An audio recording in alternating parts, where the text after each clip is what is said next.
আমরা সেই গড়চণ্ডী জঙ্গল এবং গড়চণ্ডী মন্দিরের খুব কাছাকাছি এসে পৌঁছে গেছি। আমরা কয়েক মিনিটের মধ্যেই গড়চণ্ডী জঙ্গলের মধ্যে চলে আসব। একেবারে কাটা ঘেরা কঠিন একটি দুষ্কর রাস্তা। আপনারা দেখতে পাচ্ছেন এখানে একটি উই পোকার বাসা। তো গাইস চলেন আমরা সামনে যাচ্ছি। আমরা একেবারেই সেই গড়চণ্ডী আড়ার প্রাচীন মন্দিরের খুব কাছাকাছি চলে এসেছি। আপনারা আমাদের সঙ্গেই থাকবেন।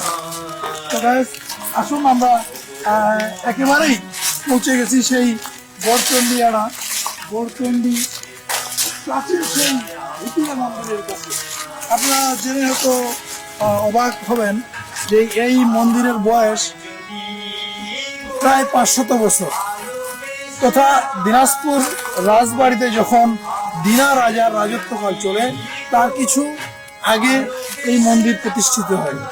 আপনারা দেখতে পাচ্ছেন এটি একটি ধ্বংসস্তূপ, অর্থাৎ যদিও এটি একটি মন্দির, এই মন্দিরটি 500 বছর আগে মন্দির ছিল, যা এখন ধ্বংসস্তূপে পরিণত হয়েছে। আপনারা দেখতে পাচ্ছেন যে এই যে দেখুন ইট, এগুলি অনেক পুরাতন ইট এবং এই ইটগুলি দেখলে বোঝা যায় যে এটি এখনকার তৈরি ইট নয়। অবশ্যই এটি দীর্ঘ প্রাচীন, অনেক প্রাচীন ইট। আপনারা দেখতে পাচ্ছেন আমরা একটি ধ্বংসাবশেষ মন্দির। আমরা আপনাদের চতুর্দিকে ঘুরে দেখানোর চেষ্টা করতেছি। এখানে একটি অলৌকিক ঘটনা রয়েছে যে এই জায়গাটিকে যে শ্রদ্ধা না করে এমনিতেই আসে কিংবা এই জায়গাটির কোনো কিছু ক্ষতি করার চেষ্টা করে, অবশ্যই এখানকার যে একটা আধ্যাত্মিক শক্তি তাৎক্ষণিক তাকে ইফেক্ট করে। তো অবশ্যই এই বিষয়টি আপনারা যদি এখানে কেউ আসেন সে বিষয়টি খেয়াল রাখবেন। এই জায়গাটার কোনো ক্ষতি কিংবা খারাপ মন মানসিকতা নিয়ে এই জায়গাতে কখনোই আসা যাবে না এবং অবশ্যই এই জায়গাটির সম্মান রক্ষা করার চেষ্টা করতে হবে। তো আসুন আমরা একটু সামনে যাই।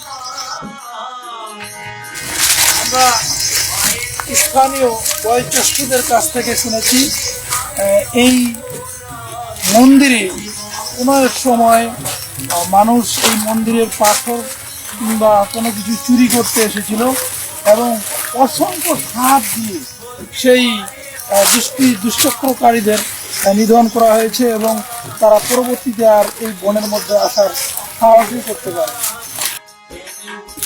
এই গর্তের মধ্যে প্রকৃতপক্ষেই খুব অনেক বিষধর সাপের বসবাস রয়েছে।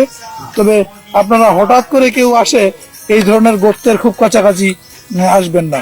আপনারা দূর থেকে খেয়াল করবেন এবং এই জায়গার অবশ্যই আমি বারবার একটু কথা বলতেছি যে অবশ্যই এই জায়গার পবিত্রতা রক্ষা করার চেষ্টা করবেন। আসুন আমরা সামনের দিকটাতে আগে যাই।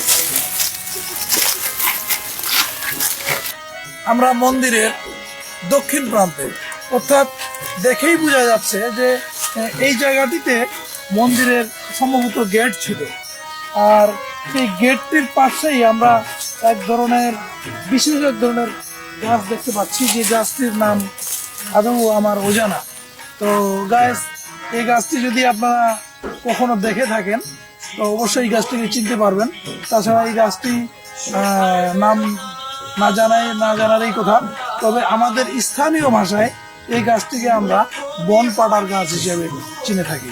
তো গাছ সামনে চলুন, আমরা যাচ্ছি সেই কাটা ঘেরা গড়চণ্ডী আড়া মন্দিরের ধ্বংসস্তূপের পাশে।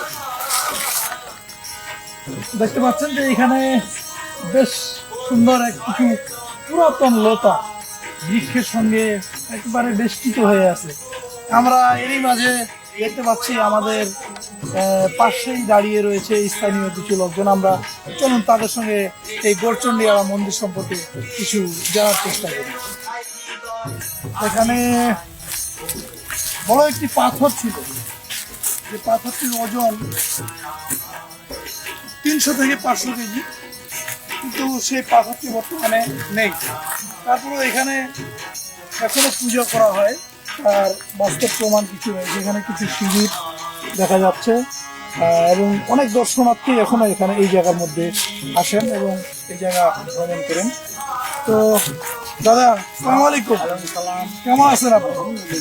আচ্ছা দাদা, আপনি কেমন আছেন? আছি, ভালো আছি। দাদা, আমি আসছি দিনাজপুর থেকে। আমি আপনাদের এই গড়চণ্ডী সম্পর্কে কিছু জানতে চাচ্ছি। আপনারা কোথায় আসছেন? আমরা ওখান থেকে 3 কিলোমিটারের মধ্যে আমাদের বাড়ি। আমরা এখানকার স্থানীয় দর্শনার্থী। জি।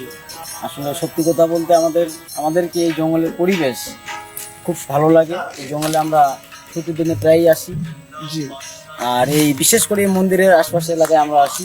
এখানে এই জঙ্গলের পশু পাখির কোনো কাকলি, বিভিন্ন প্রজাতির গাছ, ছায়া ঘেরাসি বৃক্ষ, এগুলো দেখলে আমরা মানে কি বলবো, মনোমুগ্ধকর একটা পরিবেশ। যাই হোক, আমরা এই জন্যই আসি।